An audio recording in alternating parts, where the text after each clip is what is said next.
Hey there, welcome to episode 394 of the Find Your Food Voice podcast. I am Julie Duffy Dillon, registered dietitian and your host.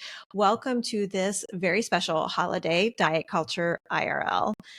This is an episode where I get to sit down with Rachel Popik and Coleen Bremner, who make up the Find Your Food Voice team. And we are discussing how this holiday is going to be different. We are, of course, post-election.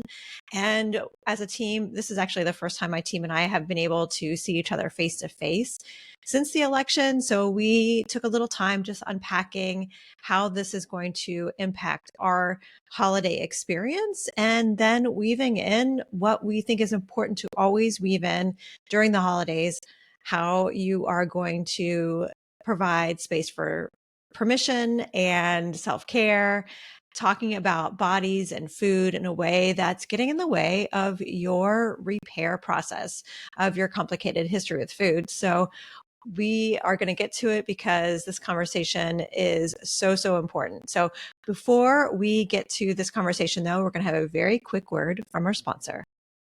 Hello, team. Nice to see you. Hi, Julie. So we've had some activity on our text thread, but this is the first time we've seen each other's faces post-election. So how the fuck are you? Oof. I mean, I had to do an F-bomb, right? Unwell, Julie. Unwell is, yeah. Just Oh a my big goodness. Yeah. What's that saying? Those who don't learn from history are bound to repeat it. And here we are again. Making this episode about the holidays, I think it's important for us to even just talk about what are we doing in this moment, with all our feels, and we may be feeling different things, but tell me about what you're doing for yourself, or like what you're finding you need in this moment. Yeah. I mean, I think, I'm feeling, it's interesting because I think I was expecting to feel a lot more angry than I do. I think this time around, I just feel a deep, profound sadness that we're here again.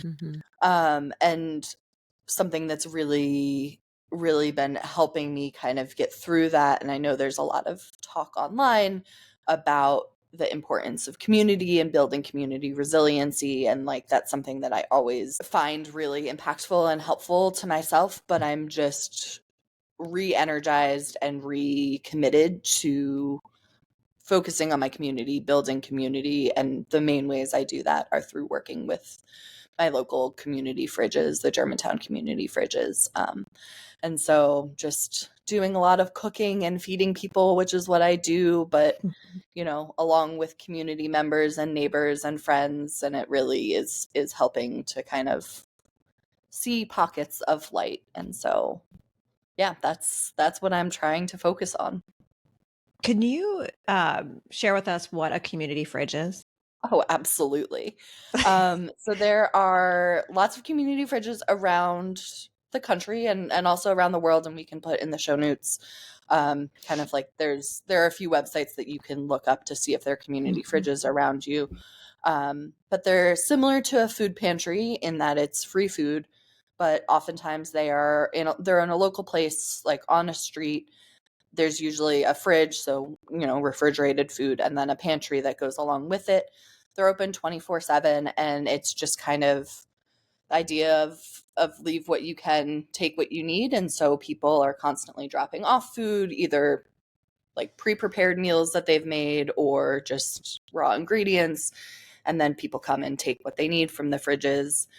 Something else that's really cool about a lot of fridges is they partner with different organizations to kind of divert, that's the word I'm looking for, food waste. And so I was telling Coleen and Julie before we started recording, the community fridges near us got over 400 pounds of turnips in our possession this week. And so I have a huge 50-pound bag of turnips that my goal this week is to figure out what to do with that many turnips, turn them into something yummy to put back in the fridges. So Turnips for turnips. Woo! Oh my gosh, that's like the perfect dietitian rally cry shirt. I can see it. Turn up for turnips. Oh my Yep. goodness. Wow. Man. Well, thank you for sharing about what it was. I love the work, like seeing that what you're doing on your Stay Doughy account on TikTok. I just love seeing what you're making for it, and there's like a big food prep area that you all come together and make food for it too. Yeah, so we're really lucky that one of our fridges is outside of a Methodist church that's this really huge old building, and they've been incredible, and they've welcomed us in, and they have a commercial kitchen in their basement That's so that great. we go and prep food in all the time, which is really, really wonderful and makes it a lot easier to do the work that we do. Yeah. Oh, that is so great. So Coleen, tell us about what's up with you. Yeah, so I feel like I really quickly went through the 5 stages of grief myself. I honestly, I was recognizing each stage. I'm someone that has experienced grief firsthand, and I think, grief looks different for everyone, as we know, but I raced through all 5 stages, and I felt like multiple times kind of. And then as I started to figure out what next steps looked like for me, I found myself leaning into the same direction that Rachel does.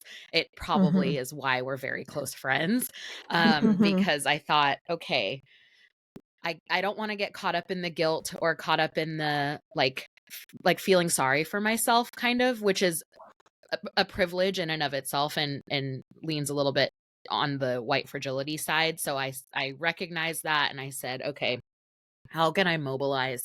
How can I start to think about ways that I can impact others that will be helpful and not harmful?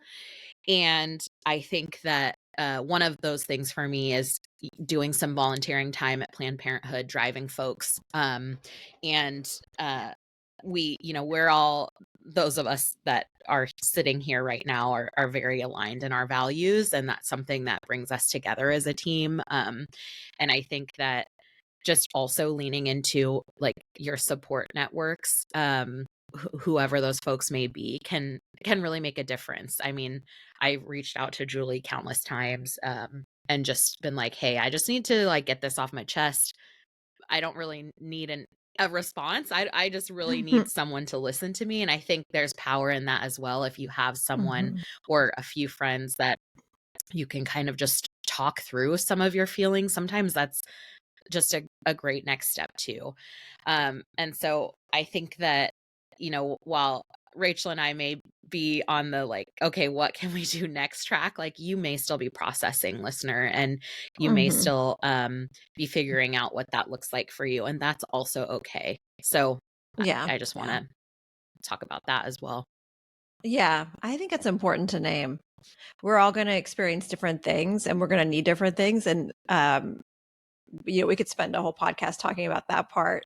I think what I would encourage all of us, the 3 of us and anyone listening to notice what you need. Like that in itself is so powerful. And then where can you find support?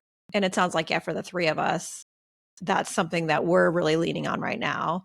Where can we take action? That's something that I've said over and over to myself when I'm feeling stuck with all these feelings. I'm like, okay, where can I take action? Where can I take action? Let's do it. And so in hearing how the 2 of you are doing it, like these like tangible things has been really great for me to hear, because it's giving me more ideas on where I could take action. So thank you. Yeah. Thanks for sharing. And I think, as we move into the holiday season, so we've got Thanksgiving right around the corner, and then Hanukkah and Christmas and all the other holidays that are just around the corner, New Year's. How are you both thinking about carrying kind of those ideas into the holiday season? What feels like it's going to fill your cup during, let's talk about Thanksgiving, since that's the next one. What fills your cup? What are you looking forward to? And what are some tools that folks may be able to use during maybe some of those challenging conversations around the Thanksgiving table? Who wants to go first? It seems like a mountain. I know it does. I know. Mashed potatoes. Try to like dig through that mountain. So Thanksgiving to me is one of the best holidays because I love to feed people. It's my jam. And so any holiday that I get to spend the day with a marathon of cooking that ends with me feeding all of my loved ones is perfect for me. That in and of itself will bring me a lot of joy for Thanksgiving to get through that first holiday of this holiday marathon. It's something that I really am kind of amping myself up for and really holding near to me as something to help get through the holidays, to manage my insulin resistance and PCOS related stuff, is the importance of eating regular meals, even though we have our big Thanksgiving feast at sometime in the afternoon, like late afternoon, early evening, that I still need to eat like a full balanced breakfast with protein. I still need to eat lunch. I need to continue to eat regularly throughout the day and make sure I have enough protein and fiber to kind of help get me through. It's really easy when you're so focused on cooking to kind of just be like, oh, I'm nibbling. Oh, and yeah. and like, so I think I'm eating, but I'm not really getting the micronutrients I need and enough protein and those things that I know will really kind of help stabilize my blood sugar level and also just keep me sane as a person. And so assuming that at least some of you listeners are in the same boat, kind of really internalizing the need to eat actual meals during the holidays, not just the big feast. Yeah. That's I so think important, too, Rachel. the thing that I can appreciate about like the holiday experience for a lot of folks is like if they're having a Thanksgiving meal, oftentimes it's at a different time than like dinner. Some people I know have it like 2:00 or 4:00 or just a time that was normally not when they would be having like their dinner meal. And that picking experience, that's what I call that, when kind of just like eat as you prep or just kind of snack. For a lot of folks, I could appreciate that they may just end up doing that because they are just like in the moment hanging out with people.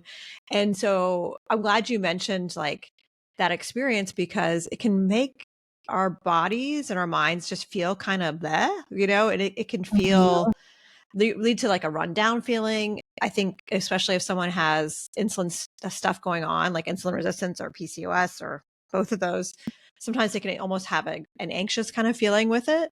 And so if you notice that, I would say be like super gentle with yourself and use it as just a cue of like, oh yeah, my body probably needed more than I gave it. Even if you felt like you're eating the whole day, when we don't have that umph from like a meal, it can make our bodies just feel different. So even if you're not able to stop, just be gentle with yourself. Yeah, and I'm still processing through this and making my plan as we're talking about this. But I'm realizing that I'm gonna need to plan those meals, like those holiday meals, in advance, because I'm not gonna want to add something else to my cooking list to do. Like all of the food that's in the fridge is already dedicated to the Thanksgiving meal, and so I really am gonna need to ahead of time make sure I have my breakfast food, my lunch food, that's there. That's a good point. Go. Yeah. So not a time you normally think of needing to meal prep for, but honestly, I think might be even more important than the day-to-day. Make it easier. And then also like if you have people staying at your house, I like the idea of like having someone already thought about this, like to make room and make space, permission to take care of yourself outside of like the big fancy meal, That's something that I know clients and I have talked a lot about, is how to even navigate going into the kitchen and having a meal when the day is already food focused and people are already talking about not eating to prepare for the Thanksgiving meal. So I like the idea of like, if you're hosting folks, to like make space for like people to have actual meals outside of that one, So. Oh, so good, Rachel. I also just love in listening to you kind of share that your own self-awareness and your own in tuneness with your body is just very cool. And I feel like that's something that, you know, it takes practice, right? Like it's not Oh, something that you absolutely. woke up one day and you were like, I know this is exactly what I need. Like No. it's something that I am always inspired by with you. So I just really appreciate that. And as you're talking, I'm like, oh, this reminds me, like, I should probably set a water reminder for myself because that's my big thing. Like, I just don't drink Yes. enough water, and that fills my cup, pun very much intended. So, I just feel Always there like for the fun. always I here for the know. fun. I feel like that's a great reminder for me. Like, oh, I'll download like my water reminder app and it'll ping me on my watch. And then that I check it. I'm like, oh yeah, I haven't had a single sip of water in an hour. I should probably have a sip of water. So I think that that helps me to remember like, okay, Hydrate. we have to care for ourselves before we can care for anybody else. Right. And Yes. fill our own cups. So yeah, I think that's so important. Julie, is there anything else that you want to add on the kind of what fills your cup and maybe what you're looking forward to about being around that Thanksgiving table? Yeah, and this Thanksgiving is going to be different because I don't have my kids with me this year. This is the first time I won't have them on Thanksgiving. And so I'm like, what do I want to focus on? Whenever I go through times where I feel more emotions, like I have to do a lot to like ground myself. I don't know if anybody else can relate to that. Otherwise my anxiety will be like taking up all the room in the room. So I keep thinking like, I want to keep it simple. And I want to like see beautiful nature. So I'm going to have some time with my family on Thanksgiving Day. But then after that, I'm planning a hike with Doug and my I'm like calling him my boyfriend just sounds weird because I'm almost 50, but like whatever you call someone that you're dating in your 50s. Yeah, I'm planning a hike for the day after Thanksgiving. When I say hike, it's really going to be a stroll. A stroll in beautiful nature. Stroll. Nature walk. And just like I just want to see nature because there's something about nature and that keeps me really grounded. So I'm gonna be doing that. I'm probably enjoying leftovers, at the same time. Yes. So yeah, that sounds lovely. Yes. It What does about you, sound Coleen? lovely. Yeah, I think for me, my kitchen can get a little tense in our household.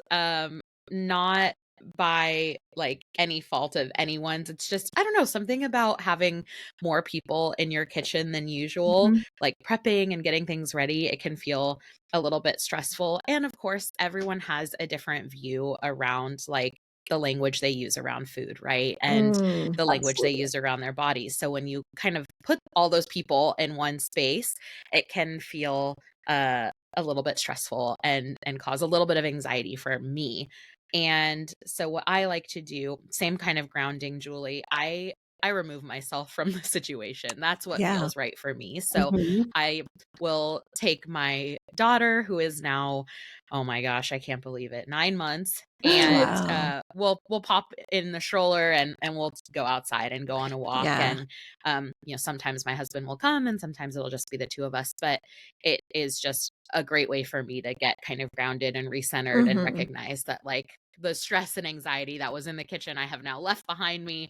And when I come back, I'll feel a lot better. And that'll help me stay grounded in the moment as things continue to fly around in the kitchen. So hopefully this holiday season, you can do something for yourself that feels really grounding. Yeah. So as we kind of wrap up our episode today, is there anything that either of you would like to share about, maybe it's something that you're seeing in the media or, kind of a trend that's happening that you want to touch on with maybe a tool that folks can use to cope with that? And it could also be around the Thanksgiving table. A lot can be said around that environment as well, but I'd love to kind of leave us off with some tools for our listener.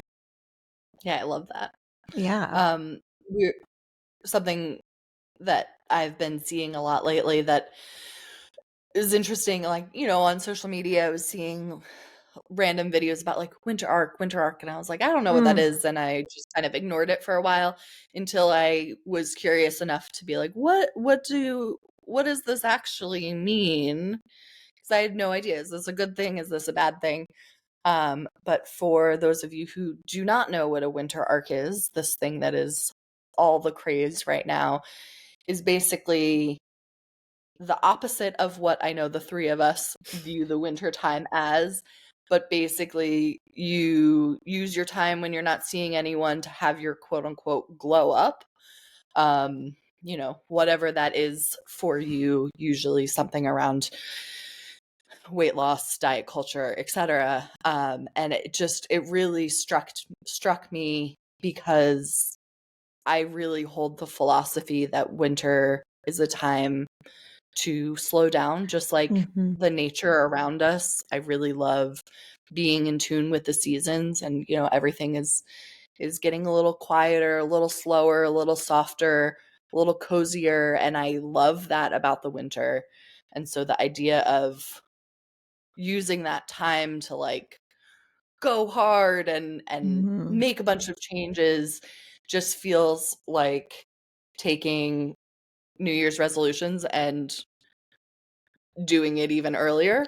Yuck. And it's kind of depressing and frustrating. And so I guess my tip related to winter arcing is more just a gentle reminder that you don't owe anyone a glow up at any point. And if you're feeling extra sleepy and cozy and like you don't want to do anything other than eat warm meals and cuddle in the winter, that's totally normal because that's what nature intends. And so there's absolutely nothing wrong with slowing down in the winter. You don't need to make some miraculous changes or, change tons of things. Just rest. Rest is great. Rest is healthy. Rest is wonderful for us mentally and physically, and most of us don't get enough of it. Yeah. Well, we've done a few episodes on this topic. Yes. And if you all are longtime listeners, you'll remember Yelly, who used to also be a part of our team. Who we miss dearly, Yelly. I know. I was just actually emailing with Yelly, so she said hello, by the way. And it was something that we were all obsessed with because of the book Wintering, which we can put a link in the show notes to those episodes and that conversation. So if you need just more permission to go with the rhythm of nature and like all the other kind of like circular things that happen in our lives as humans, just to go with the flow. Yes. I hate this so much. I hate the winter arc shit. That just, I hate it. I hate it so much here. Oh my gosh. And I'm thinking about, as dietitians, especially in like the non-diet space, we talk a lot about like patterns and trends. And I'm thinking a lot about how this holiday may feel different, not only because of the election, but because of what caused this, caused him to get reelected. Like the like energy behind that, the hate behind that is also going to promote more dieting. It's going to promote more pursuit of the thin ideal. And so, yeah, if you notice like Thanksgiving or any holidays that you're celebrating, if they just notice they're harder, it's not that you're doing it wrong. It's like, it's just the world is maybe just even showing you more of its cards right now, So I would think about like wintering being even more important now than ever. Like rest, hydrate, don't skip any meals because there's like so much work to be done, right? Like we need us to be alert and fed. I'm getting into my like soapbox era thinking about all this, but I just think more than ever, like community and eating enough and hydrating and resting is going to be so important. But even with all of that, like do what you can and be gentle with yourself. Always my plea. Oh, Coleen, what about you? Any other last words? Yeah, I'll just add to what each of you said. I think you both are spot on. And I'll say that, again, my theme is kind of to not do harm.